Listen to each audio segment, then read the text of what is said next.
ನಮಸ್ಕಾರ ಸ್ನೇಹಿತರೆ. ಇತಿಹಾಸದಲ್ಲಿ ಒಂದು ಮಾತಿದೆ, ಆವಾಗ ಎಷ್ಟೇ ಹಾಲು ಕುಡಿಸಿದ್ರು ಅದು ಕಚ್ಚೋದಂತೂ ಬಿಡೋದಿಲ್ಲ ಅಂತ. ಇವತ್ತು ನಮ್ಮ ದೇಶದ ಪೂರ್ವ ಗಡಿಯಲ್ಲಿ ನಿಂತು ನಾವು ನೋಡಿದ್ರೆ ಆ ಮಾತು ಎಷ್ಟು ಸತ್ಯ ಅನ್ನೋದು ಅರ್ಥ ಆಗ್ತಾ ಇದೆ. ಯಾವ ದೇಶವನ್ನ ನಾವು ನಮ್ಮ ರಕ್ತ ಕೊಟ್ಟು ನಮ್ಮ ಸೈನಿಕರ ಪ್ರಾಣವನ್ನ ಕೊಟ್ಟು ಸ್ವತಂತ್ರಗೊಳಿಸಿದ್ವೋ, ಯಾವ ದೇಶಕ್ಕೆ ನಾವು ಅನ್ನವನ್ನು ಕೊಟ್ಟವೋ, ಆಶ್ರಯವನ್ನು ಕೊಟ್ಟವೋ, ಇವತ್ತು ಅದೇ ದೇಶ, ಅದೇ ಬಾಂಗ್ಲಾದೇಶ ನಮ್ಮ ಭಾರತದ ಭೂಪಟವನ್ನೇ ಬದಲಾಯಿಸುವ ಮಾತುಗಳನ್ನ ಆಡ್ತಾ ಇದೆ. News that Hasnat Abdullah, a leader of the newly formed Bangladeshi National Citizen Party (NCP), has recently made a provocative statement, viewers, warning that if India attempts to destabilize Bangladesh, Dhaka could retaliate by supporting efforts to isolate India's northeastern seven sisters. ಇದು ಕೇವಲ ಒಂದು ರಾಜಕೀಯ ಹೇಳಿಕೆ ಅಲ್ಲ, ಇದು warning. ನಮ್ಮ ದೇಶದ ಹೆಮ್ಮೆಯ ಈಶಾನ್ಯ ರಾಜ್ಯಗಳು ಅಂದ್ರೆ ಈ ಅರುಣಾಚಲ ಪ್ರದೇಶ, ಅಸ್ಸಾಮು, ಮೇಘಾಲಯ, ಮಣಿಪುರ, ಮಿಜೋರಾಮು, ಈ ನಾಗಾಲ್ಯಾಂಡ್ ಮತ್ತು ಈ ತ್ರಿಪುರ, ಈ ಸೆವೆನ್ ಸಿಸ್ಟರ್ಸ್ ಏನಿದೆ ಅದನ್ನ ಭಾರತದಿಂದ ಕಟ್ ಮಾಡ್ತೀವಿ, ಬೇರ್ಪಡಿಸ್ತೀವಿ ಅಂತ ಬಾಂಗ್ಲಾದೇಶ ಢಾಕಾದಲ್ಲಿ ನಿಂತು ಒಬ್ಬ ನಾಯಕ ಬೊಗಳಿದ್ದಾನೆ. ಇದಕ್ಕೆ ಭಾರತ ಸುಮ್ಮನೆ ಕೂತಿದೆ ಅಂತ ಅನ್ಕೋಬೇಡಿ. ಒಂದು ಇಂಚು ಹಿಂದೆ ಸರಿಯದೆ ರಾಜತಾಂತ್ರಿಕವಾಗಿ ಮತ್ತು ವ್ಯೂಹಾತ್ಮಕವಾಗಿ ತಿರುಗೇಟನ್ನ ನೀಡಿದೆ. ವೀಸಾ ಸೆಂಟರ್ಗೆ ಬೀಗ ಬಿದ್ದಿದೆ, ರಾಯಭಾರಿಗೆ ನಡುಕ ಹುಟ್ಟಿದೆ. ಅಸಲಿಗೆ ಏನಾಯ್ತು ಅನ್ನೋ ವಿಚಾರನೂ ಹೇಳ್ತೀನಿ. 1971ರಲ್ಲಿ ಮಂಡಿಯೂರಿ ಕೂತಿದ್ದವರು ಇವತ್ತು 2025 ಕತ್ತೆತ್ತಿ ಮಾತಾಡೋ ಧೈರ್ಯ ಎಲ್ಲಿಂದ ಬಂತು ಅಂತನೂ ನಾವು ಚರ್ಚೆ ಮಾಡೋಣ. ಇದರ ಹಿಂದೆ ಚೀನಾ ಏನಾದರೂ ಇದೆಯಾ ಅಥವಾ ಪಾಕಿಸ್ತಾನದ ISI ಕೈವಾಡ ಏನಾದರೂ ಇದೆಯಾ, ಎಲ್ಲ ಈ ವಿಡಿಯೋದಲ್ಲಿ ಮಾತಾಡ್ಕೊಳ್ಳೋಣ. ಮೊದಲು ವಿಷಯಕ್ಕೆ ಬರೋಣ. ಡಿಸೆಂಬರ್ 2025 ಬಾಂಗ್ಲಾದೇಶದಲ್ಲಿ ಈಗ ಸರ್ಕಾರ ಇಲ್ಲ, ಇರೋದು ಅರಾಜಕತೆ.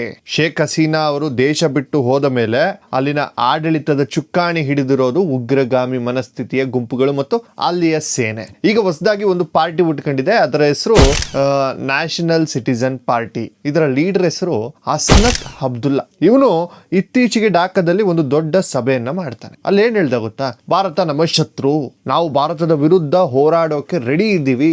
ಅಷ್ಟೇ ಅಲ್ಲ, ಭಾರತದ ಈಶಾನ್ಯ ರಾಜ್ಯಗಳಲ್ಲಿರೋ ಪ್ರತ್ಯೇಕವಾದಿಗಳಿಗೆ, ನಕ್ಸಲರಿಗೆ ಮತ್ತೆ ಈ ಉಗ್ರರಿಗೆ ನಾವು ಬಾಂಗ್ಲಾದೇಶದಲ್ಲಿ ಜಾಗ ಕೊಡ್ತೀವಿ, ಅವರೆಲ್ಲರ ಜೊತೆ ಸೇರಿ ಭಾರತದ ಸೆವೆನ್ ಸಿಸ್ಟರ್ಸ್ ನ ಕಟ್ ಮಾಡ್ತೀವಿ.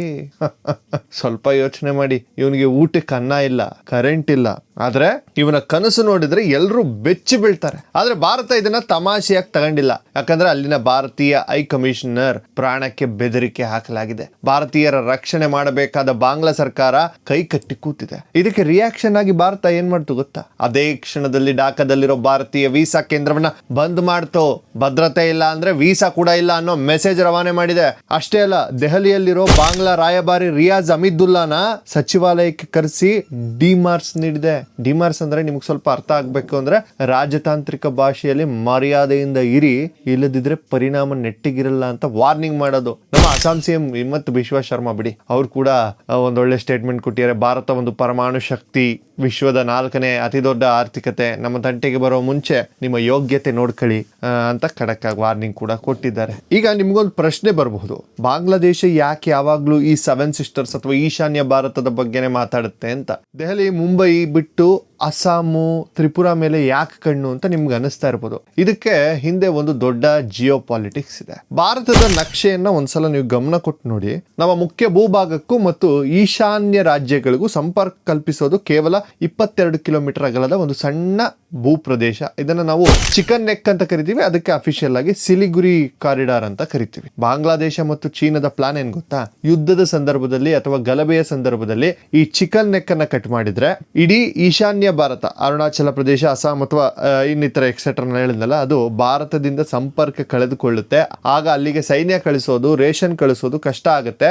ಆಗ ಆ ಪ್ರದೇಶವನ್ನ ಕಬ್ಜಾ ಮಾಡಬಹುದು ಅನ್ನೋದು ಇವರ ಕುತಂತ್ರದ ಒಂದು ದೊಡ್ಡ ಭಾಗ. ಇನ್ನು ಹಸ್ನತ್ ಅಬ್ದುಲ್ಲಾ ಹೇಳಿದ್ದು ಇದನ್ನೇ, ನಾವು ಉಗ್ರರಿಗೆ ಸಪೋರ್ಟ್ ಮಾಡ್ತೀವಿ, ಆ ಕಾರಿಡಾರ್ನ ಬ್ಲಾಕ್ ಮಾಡ್ತೀವಿ ಅಂತ.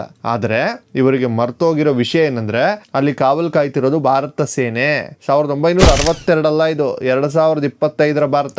ಆ ಕಡೆ ಕಣ್ಣೆತ್ತಿ ನೋಡಿದ್ರು ಸುಟ್ಟು ಬೂದಿ ಮಾಡೋ ತಾಕತ್ತು ನಮ್ಮ ಸೇನೆಗಿದೆ. ಇನ್ನೊಂದು ವಿಷಯ, ಬಾಂಗ್ಲಾದೇಶದಲ್ಲಿ ಜನಸಂಖ್ಯೆ ಸ್ಫೋಟ ಆಗ್ತಿದೆ, ಅವ್ರಿಗೆ ಇರೋಕೆ ಜಾಗ ಸಾಲ್ತಾ ಇಲ್ಲ. ಅದಕ್ಕೆ ಅವ್ರು ಮಾಡ್ತಿರೋದು ಏನ್ ಗೊತ್ತಾ, ಲಿವಿಂಗ್ ಸ್ಪೇಸ್ ಅಂತ ಒಂದು ಥಿಯರಿ ಇಟ್ಕೊಂಡಿದ್ದಾರೆ. ಅಂದ್ರೆ ತಮ್ಮ ಜನರನ್ನ ಅಕ್ರಮವಾಗಿ ಅಸ್ಸಾಮು, ತ್ರಿಪುರ, ಬೆಂಗಾಲ್ಗೆ ತೂರಿಸಿ ಅಲ್ಲಿನ ಡೆಮೋಗ್ರಫಿಯನ್ನ ಚೇಂಜ್ ಮಾಡಿ ಭವಿಷ್ಯದಲ್ಲಿ ಅದನ್ನ ಗ್ರೇಟರ್ ಬಾಂಗ್ಲಾದೇಶ್ ಮಾಡಬೇಕು ಅನ್ನೋದು ಅವರ ಇಡನ್ ಅಜೆಂಡಾ. ಸ್ವಲ್ಪ ಇತಿಹಾಸದ ಪುಟಗಳನ್ನು ತಿರುವಾಕೋಣ ಬನ್ನಿ. ಯಾಕಂದ್ರೆ ಇತಿಹಾಸ ಗೊತ್ತಿಲ್ಲದವನು ಭವಿಷ್ಯವನ್ನ ಅರ್ಥ ಮಾಡಿಕೊಳ್ಳಲಾರ.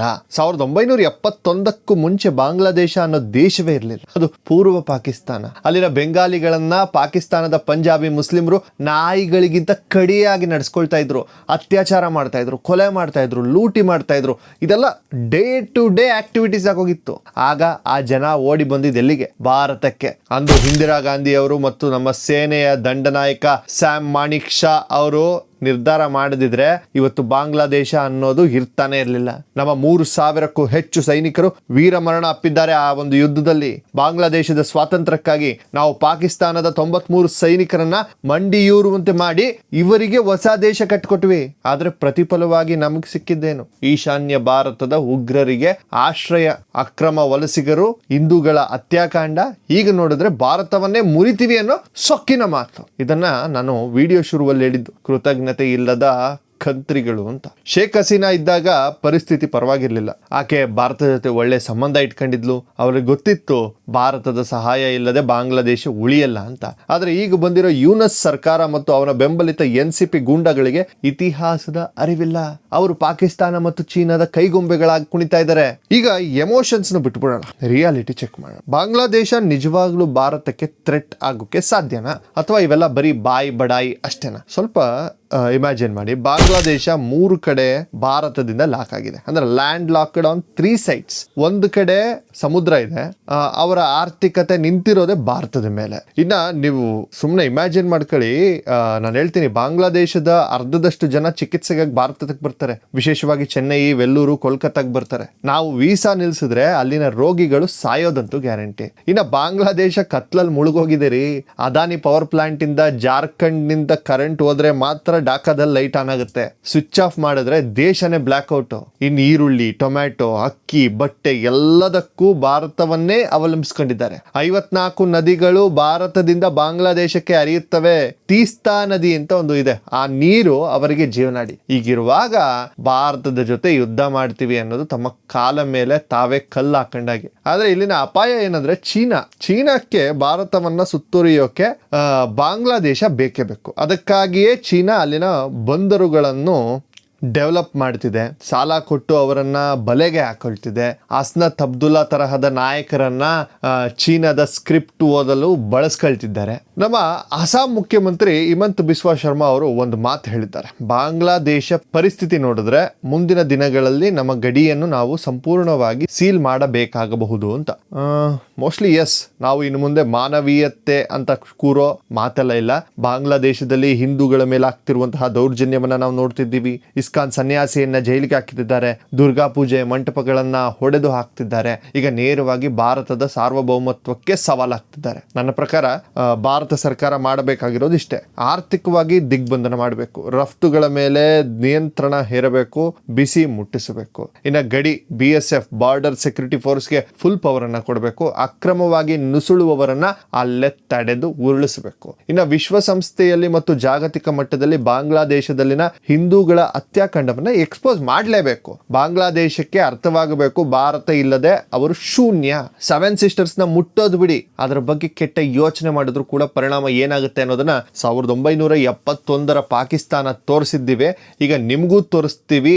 ಡೆಮೋ ಬೇಕಾ ಅಂತ ನಾವು ಕೇಳಬೇಕಾದಂತ ಸ್ಥಿತಿಯಲ್ಲಿದೆ. ಸ್ನೇಹಿತರೆ, ಇದೊಂದು ಕೇವಲ ರಾಜಕೀಯ ಸುದ್ದಿ ಅಲ್ಲ. ಇದು ನಮ್ಮ ರಾಷ್ಟ್ರದ ಸುರಕ್ಷತೆಯ ಪ್ರಶ್ನೆ. ನಮ್ಮ ದೇಶದ ಒಳಗೆ ಕೂತು ಕೆಲವರು ಬಾಂಗ್ಲಾದೇಶದ ವಿದ್ಯಾರ್ಥಿ ಕ್ರಾಂತಿ ಗ್ರೇಟ್ ಅಂತ ಸ್ಟೇಟಸ್ ಹಾಕಿದ್ರು ಅಥವಾ ಸ್ಟೋರಿ ಹಾಕಿದ್ರು, ನಾನು ನೋಡಿದೆ. ಈಗ ನೋಡಿ, ಆ ಕ್ರಾಂತಿಯ ಅಸಲಿ ಮುಖವಾಡ ಕಳಚಿ ಬಿದ್ದಿದೆ. ಅದು ಕ್ರಾಂತಿ ಅಲ್ಲ, ಕೇವಲ ಭ್ರಾಂತಿ. ಅದು ಭಾರತದ ದ್ವೇಷದ ವಿಷವರ್ತುಲ. ನಾವು ಎಚ್ಚೆತ್ತುಕೊಳ್ಬೇಕು. ನಮ್ಮ ಒಗ್ಗಟ್ಟೆ ನಮ್ಮ ಬಲ. ಬಾಂಗ್ಲಾದೇಶದ ಈ ದುರಹಂಕಾರದ ನಡೆಗೆ ವೀಸಾ ಸೆಂಟರ್ ಮುಚ್ಚಿದ್ದು ಕೇವಲ ಆರಂಭ ಮಾತ್ರ. ಮುಂದಿನ ದಿನಗಳಲ್ಲಿ ಭಾರತ ಇನ್ನು ಕಠಿಣ ನಿರ್ಧಾರಗಳನ್ನ ತೆಗೆದುಕೊಳ್ಳಲೇಬೇಕು. ನಿಮ್ಗೇನ್ ಅನ್ಸುತ್ತೆ ಸ್ನೇಹಿತರೆ? ಭಾರತ ಸರ್ಕಾರ ಬಾಂಗ್ಲಾದೇಶದ ವಿರುದ್ಧ ಮಿಲಿಟರಿ ಆಕ್ಷನ್ ತಗೋಬೇಕಾ ಅಥವಾ ಆರ್ಥಿಕವಾಗಿ ಪಾಠ ಕಲಿಸಬೇಕಾ? ನಿಮ್ಮ ಅಭಿಪ್ರಾಯಗಳನ್ನ ಕಮೆಂಟ್ ಬಾಕ್ಸ್ ನಲ್ಲಿ ಬರೀರಿ. ಪ್ರತಿಯೊಂದು ಕಮೆಂಟ್ ಅನ್ನು ನಾನು ಓದ್ತೀನಿ. ನಾನು ಹೇಳೋದಿಷ್ಟೇ, ದೇಶ ಮೊದಲು, ಉಳಿದಿದ್ದೆಲ್ಲ ಆಮೇಲೆ. ಈ ವಿಡಿಯೋನ ಪ್ರತಿಯೊಬ್ಬ ಸ್ನೇಹಿತನಿಗೂ ತಲುಪಿಸಿ ಸತ್ಯ ಜನರಿಗೆ ಗೊತ್ತಾಗಲಿ. ಮುಂದಿನ ಎಪಿಸೋಡ್ನಲ್ಲಿ ಇನ್ನೊಂದು ಸ್ಫೋಟಕ ವಿಷಯದೊಂದಿಗೆ ಸಿಗ್ತೀನಿ. ಅಲ್ಲಿವರೆಗೂ ಜೈ ಹಿಂದ್, ಜೈ ಭಾರತ್, ವಂದೇ ಮಾತರಂ.